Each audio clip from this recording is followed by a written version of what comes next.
Hello नमस्कार, doctor Archana here. कई बार बीमारी जो शरीर में दिखती है उसका इलाज सिर्फ शरीर के अंतर्गत नहीं होता। तो जैसे लॉन्ग टर्म जिनको डायबिटीज़ है, थायराइड पेशेंट है, हार्मोनल इम्बैलेंस है, पीसीओडी के पेशेंट हैं, उनका इलाज सिर्फ हम बॉडी के अंतर्गत करेंगे तो हमें प्रॉपर रिजल्ट नहीं मिलता।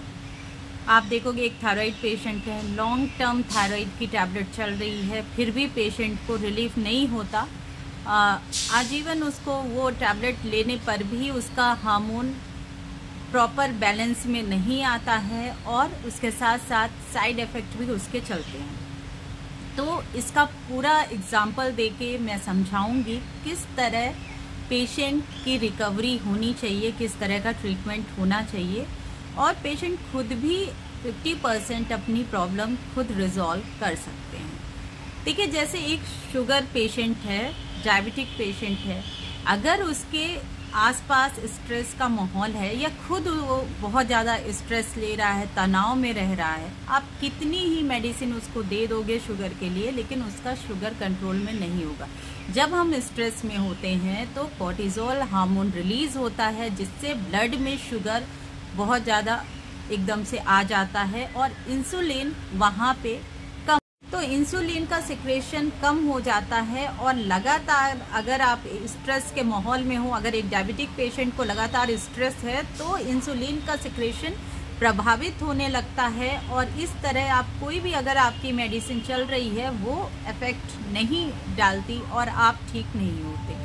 लगातार आपकी शुगर बढ़ी आएगी। आप कभी भी देखो, स्ट्रेस है, अगर आप उस समय अगर आप चेक करोगे तो आपकी शुगर हमेशा बढ़ी हुई आएगी। तो यहाँ पे जो हम मेडिसिन, आयुर्वेदिक मेडिसिन प्रोवाइड करते हैं तो सिर्फ शुगर कंट्रोल करने के लिए नहीं करते हैं, यहाँ पे प्रॉपर आपके पैनक्रिया को एक्टिव करने के लिए, इंसुलिन सिक्रेट करने के लिए मेडिसिन दी जाती है। उसके साथ ही साथ आपके माइंड रिलैक्सेशन की मेडिसिन भी दी जाती है, जिससे जो एंजाइटी आपको है वो कम से कम हो। प्लस गाइड किया जाता है कि प्राणायाम के अभ्यास जरूर करें। यहाँ पे मेडिटेशन और प्राणायाम का बहुत ज़्यादा महत्व है। आप एक बार भले ही एक्सरसाइज ना करें, सिर्फ वॉक, मेडिटेशन और प्राणायाम करके आप देखोगे कि एक शुगर पेशेंट को काफ़ी रिलीफ मिलता है। इसके बाद अगर हम एक पीसीओडी का पेशेंट देखें और वो लगातार स्ट्रेस में है, उसको बहुत ज़्यादा टेंशन है, तो आप देखोगे कि एंड्रोजन हार्मोन्स ज़्यादा रिलीज होंगे और एस्ट्रोजन। पीसीओडी के पेशेंट हैं उनको सिर्फ सिम्टम्स देख के ट्रीटमेंट नहीं किया जाता। अगर आप पीसीओडी के पेशेंट हो और हार्मोनल पिल्स ले रहे हो तो आपकी ये सबसे बड़ी गलती है। यहाँ पे आप प्रॉब्लम ठीक नहीं कर रहे, प्रॉब्लम को इतना जटिल कर देते हो कि वहाँ से रिवर्स होना बहुत मुश्किल हो जाता है। तो यहाँ पे ट्रीटमेंट जब दिया जाता है, उसके बेसिक उसकी उपज जहाँ से होती है, माइंड रिलैक्सेशन के साथ हार्मोनल बैलेंस करना और प्रॉपर गाइड करना। आप देखोगे कि इस ट्रीटमेंट के बाद आपका एंड्रोजन लेवल कम हो जाता है और एस्ट्रोजन हार्मोन्स का लेवल बढ़ जाता है और इस तरह हम परमानेंट इस प्रॉब्लम को रिवर्स करते हैं।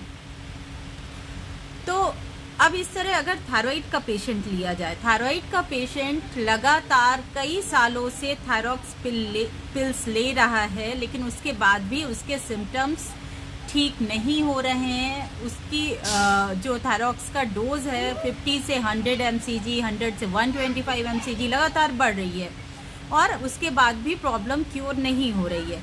सबसे पहली बात, अगर थायराइड का पेशेंट स्ट्रेस में है तो यहाँ पे डायरेक्ट आपके हार्मोन्स अफेक्ट होते हैं। जैसे कि अगर आप स्ट्रेस में होते हो, आपका कॉर्टिसोल का जो लेवल है ब्लड पे, स्ट्रेस अगर होगा तो वो बढ़ जाता है।